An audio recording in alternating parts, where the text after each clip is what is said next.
تیر نے جو کچھ کہا شمشیر سے، اس کو سنیے خود زبان تیر سے۔ ہے صفت پریوں کی تیری قاف میں، تیغ حیدر ہے تیرے اسلاف میں۔ دست خالد کی ہنا بندی ہے تو، شام پر بن کر شفق بکھری ہے تو۔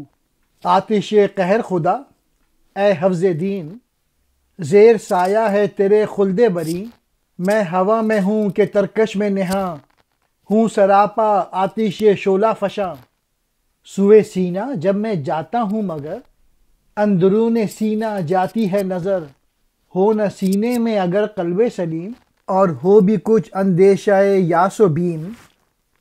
اس کو کر دیتا ہے ٹکڑے بالیقین، بخشتا ہوں خون کی نیم آستین۔ ہاں اگر ہو قلب مومن جلوہ پاش، نور باطن پر ہو ظاہر کی معاش۔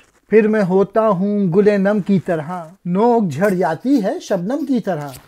تیر اور تلوار کے درمیان گفتگو ہو رہی ہے، اور تیر تلوار سے یوں کہہ رہا ہے۔ اس شعر میں علامہ اقبال نے حضرت علی کی تلوار کی چمک کو اوقاف کی پریوں سے تشبیہ دی ہے، اور اس کی تیزی اور کاٹ کے حوالے سے شعر کہا ہے۔ اور تلوار تو نے حضرت خالد بن ولید کا زور بازو دیکھا ہے۔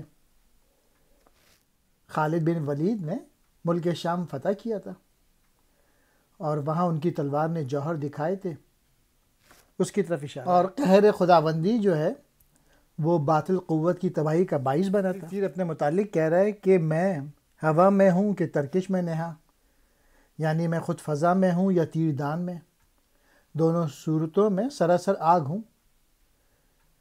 تیر جب کسی کے سینے میں جا کے لگتا ہے تو ایسا لگتا ہے جیسے سینے میں آگ لگ گئی ہو، اور تیر اتنی تیزی سے انسان کے سینے کے آر پار ہوتا ہے کہ جب میں کمان سے نکلتا ہوں، کسی سینے کی طرف بڑھتا ہوں تو اس سینے کے اندر پوری طرح جھانک لیتا ہوں۔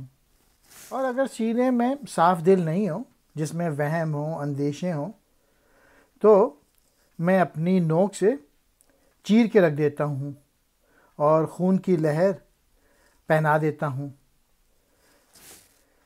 تیر کا وار تو سب پر یکساں ہوتا ہے، لیکن یہاں پہ جو ہے وہ کفر اور شرک کے حوالے سے بات کی ہے۔ اور اگر سینے میں صاف دل ہوتا ہے، مومن کا دل ہوتا ہے، تو